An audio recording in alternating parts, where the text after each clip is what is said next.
¿Cómo están? Bienvenidos a Diálogos con Chácara, este espacio en el que todos los días conversamos con quien es un referente ineludible del sector agroindustrial, por su vínculo directo o indirecto con el campo y porque sabemos que a ustedes les interesa conocer en profundidad cada uno de los temas que ellos abordan. Es un gusto para mí presentar a quien nos está acompañando hoy, Rodolfo Santangelo, él es economista. Gracias por estar. No, gracias por la invitación. Bueno, son tantísimos los temas que tiene que hacerle a alguien que es una neófita en la materia y arranco por el más sencillo. Se conocieron en las últimas horas algunos datos que tienen que ver con el crecimiento de la economía. ¿Me lo traduce al castellano básico?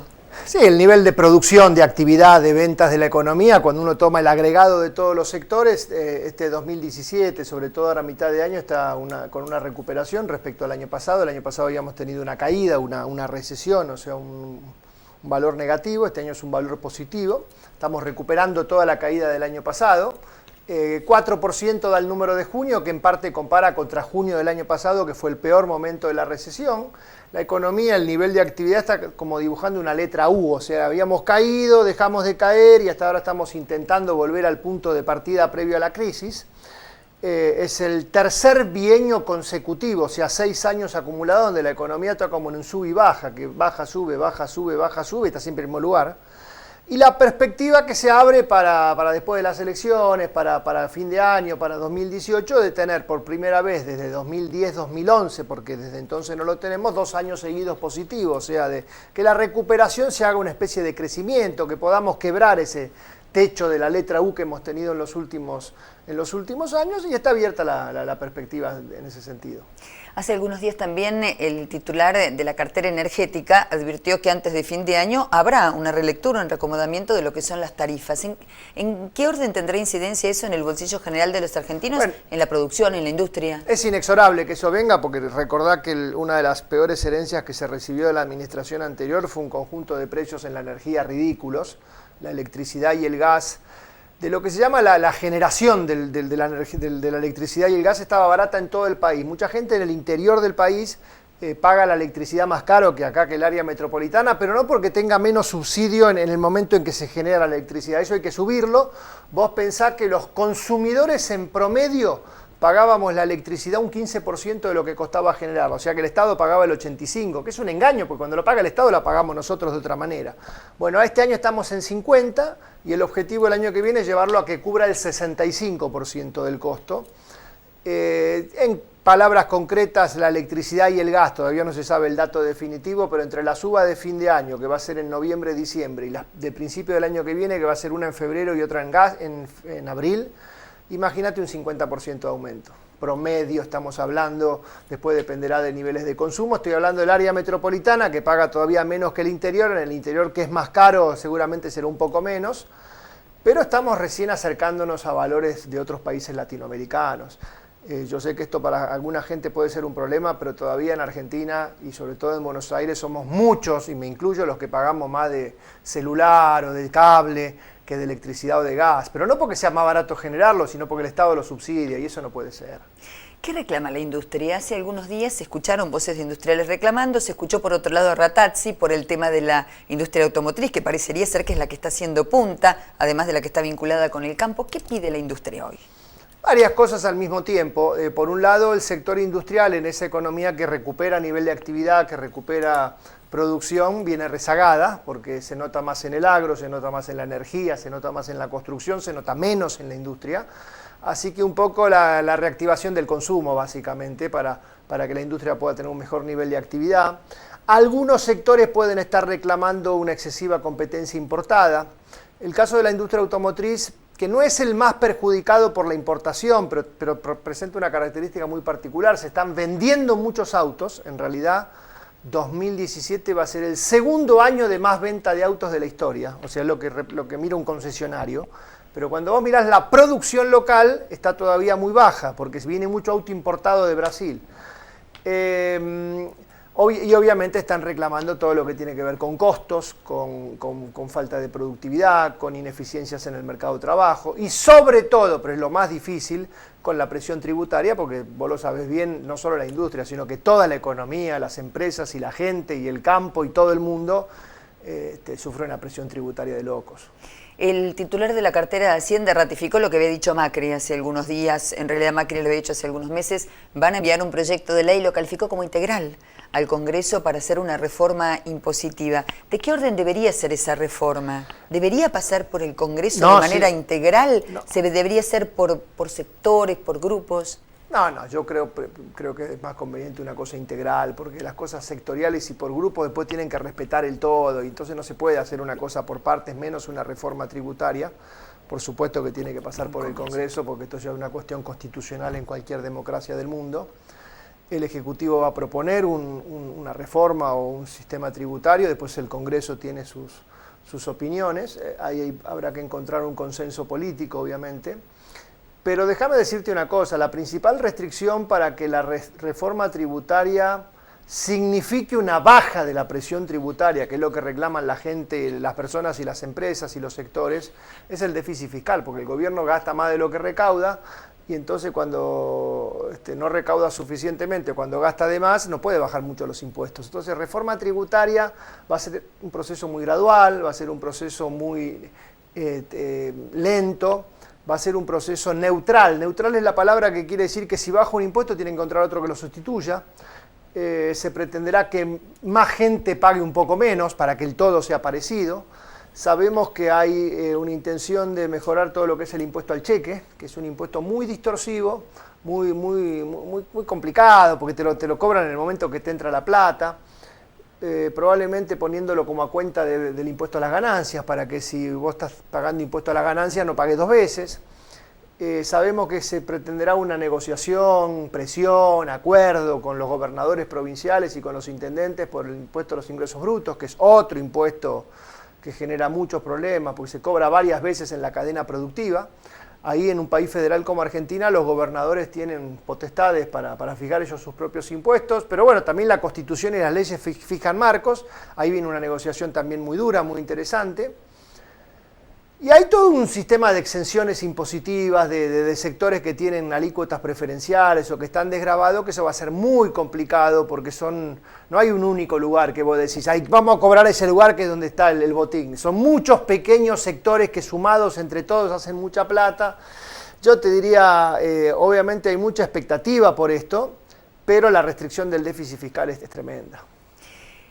En estos días sonó con fuerza, de hecho la Cancillería Argentina remitió un comunicado al gobierno de los Estados Unidos por lo que ha puesto como restricción aranceles muy significativos de más del 60% al ingreso de biodiesel. A lo que voy es al planteo que hace Estados Unidos. Dice, Argentina está subsidiando la producción primaria porque la soja tiene retenciones a las exportaciones. ¿Se podrían hoy avanzar en una quita más importante del 5%, que es lo que están pidiendo en este momento desde AgSoja, la Asociación de Productores de Soja, o no? Bueno, la soja fue de todo el sector exportador el menos favorecido por la reducción de retenciones, que se eliminaron prácticamente para todos los sectores, menos para la soja, quedó el 30%, el sector aceitero quedó con 25%, hay previsto una reducción gradual para el año que viene de otros 5 puntos en el tiempo, no de entrada.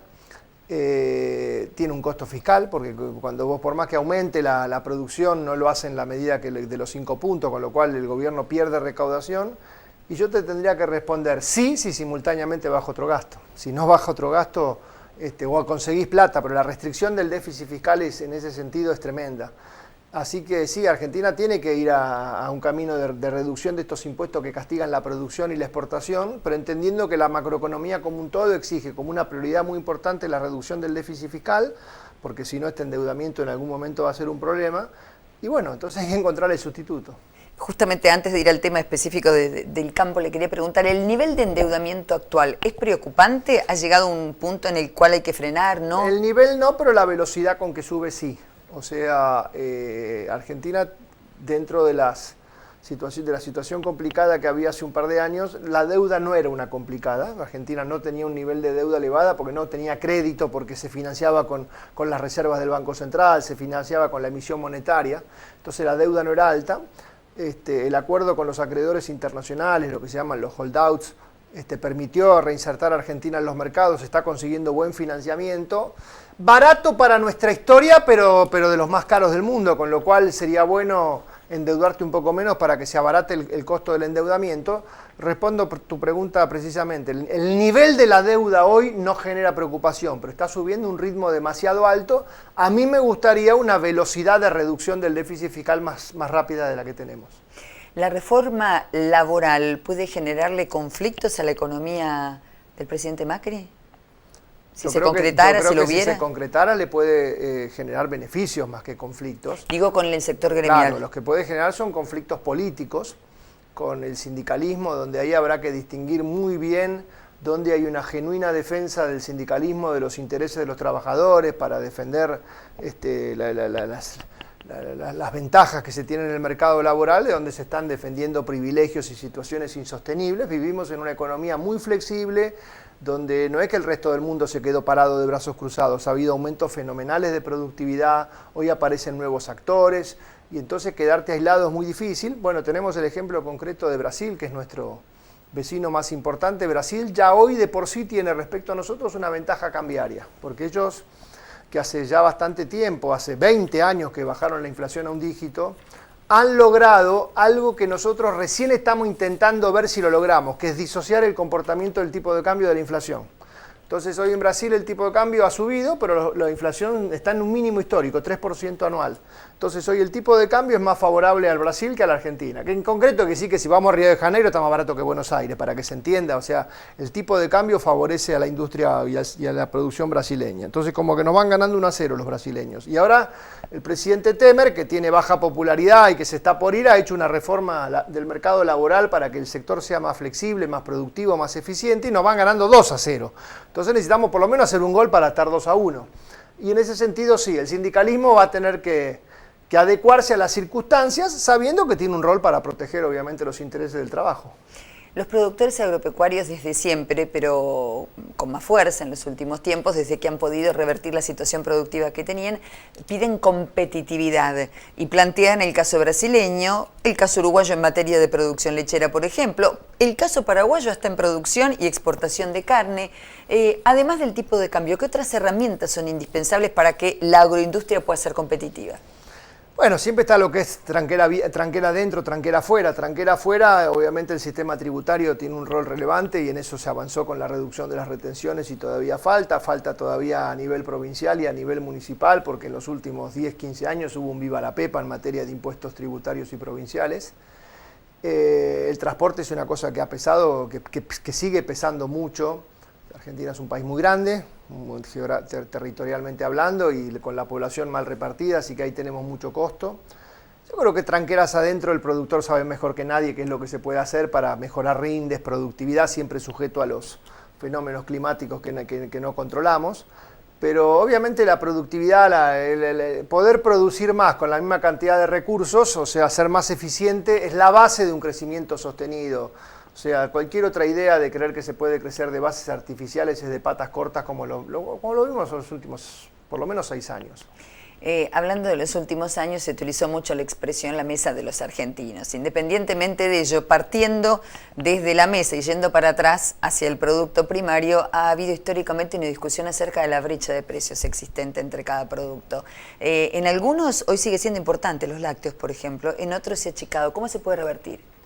Yo no soy especialista en ese tema y en ese sector, pero déjame una recomendación general o una creencia general que yo tengo, y es que para mí lo único que funciona es la competencia. O sea, la competencia y hoy el consumidor tiene muy buena información, sabe, hasta se puede comprar por internet. O sea que cuando hay información y competencia no hay más remedio que achicar esas brechas. Obviamente en una economía de mercado juegan un rol la producción, la comercialización, la distribución, el transporte, todos son importantes. Tampoco se trata de reducir brechas artificialmente y que después el consumidor no pueda tener alternativas. Pero donde hay competencia, el consumidor sale beneficiado. En materia internacional, se ha visto que en los últimos tiempos se intentan acuerdos con la Unión Europea, avanzar con México y con Estados Unidos, hacia el bloque Asia-Pacífico. El Mercosur parecería ha pasado a un segundo plano. Económicamente está en un segundo plano. ¿Hacia dónde debe mirar la Argentina? Bueno, está en un segundo plano porque sus dos economías principales, la brasileña en primer lugar y la nuestra en segundo lugar, han tenido una performance muy mediocre en los últimos 5 o 6 años, en el caso brasileño bastante mala. Te diría que Brasil casi se argentinizó en sus magnitudes de recesión. Así que cuando los dos países están en recesión, no hay voluntad política que pueda resucitar al Mercosur. Simultáneamente el mundo no es que ha abandonado el comercio global de todos contra todos o de todos con todos, pero sí han avanzado en acuerdos más bilaterales o entre bloques, como puede ser Europa con Estados Unidos, con Asia, en bloques y recíprocos. Algo así como que te importo si me dejas exportar o viceversa. Y nos quedamos un poco afuera de eso, ¿no? Estar afuera de esos acuerdos recíprocos a veces genera inconvenientes para exportar, y cuando la exportación tiene una mala performance te empezás a poner restricciones para importar. Bueno, en la anterior administración eso era un desastre, cómo funcionaba. Vos pensás que Argentina exportaba 83.000 millones de dólares en 2011 y este año vamos a estar en 60. O sea, estamos 23 en 80, como un cuarto, cayeron un cuarto las exportaciones. Es cierto que hay un componente precio, obviamente todo lo que es materias primas agrícolas tiene precios inferiores, pero también hay un componente de pérdida de mercados, incluyendo Latinoamérica, te diría, porque por supuesto que sería bienvenido que Argentina comercie con Asia y con Europa, pero hemos perdido mercados en Latinoamérica, en Chile, en Paraguay, en Colombia, en México. El comercio internacional es otra de las fuentes del progreso cuando se hace de una manera equitativa y dinámica. ¿Qué rol ocupa la economía de China hoy para la Argentina? Porque se mira mucho a China. China juega un rol, no quiero decir indirecto, pero influencia a través de los precios internacionales. O sea, China no es un gran mercado para nosotros, salvo en la parte agrícola. Pero en la parte agrícola, si no le vendes a China, podrías vender en otro lado. Lo que pasa es que la demanda mundial de China influencia los precios internacionales. Los precios de materias primas son oferta y demanda, como en casi todos los productos, y China es un gigante que ha crecido en 20, 30 años muchísimo. A nosotros nos conviene una economía pujante de China para tener precios mejores que hoy, para que lo mismo que producimos pueda valer más y entonces producir más y que suba el precio y la cantidad y volver a exportar como antes.